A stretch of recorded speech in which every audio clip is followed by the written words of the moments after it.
Hello everyone, good morning.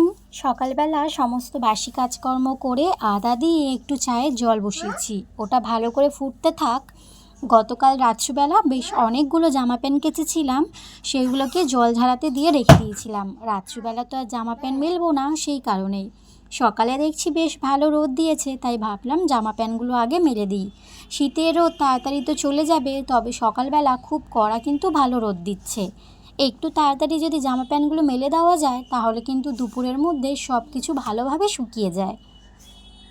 আমাদের জামা প্যান্টগুলো তো বাইরে থেকে মেলে দিলাম, আর এদিকে পাপানের জামা প্যান্টগুলো এই পাশের জানলা থেকে দিয়ে দিলাম। এ পাশের জানলা থেকে খুব ভালো রোদ আসে। তো এদিকে আমাদের চায়ের জলটা ভালো করে ফুটে যাওয়ার পর এটাকে লিকার দিয়ে বেশ কিছুক্ষণ ঢেকে রেখে দেবো, আর তার মাঝে আমি পাপানকে ঝটপট করে খাইয়ে দেবো। পাপানকে খাইয়ে দেওয়ার পর আমাদের দুজনের জন্য নিয়ে নিলাম এই যে 2 কাপ চা আর বিস্কুট। চা খাওয়ার পর চলে এসেছি বিছনা পরিষ্কার করবো বলে, আর শীতের সময় তো লেপ কম্বল থাকবেই, সেইগুলোকে ভাঁজ করে জায়গায় রেখে দিলাম। আর এই পাশের জানলাটা সকাল থেকে এখনও খোলা হয়নি, তাই এটাকে খুলে দিলাম, আর ও পাশের জানলাটা আগেই খুলে দিয়েছি।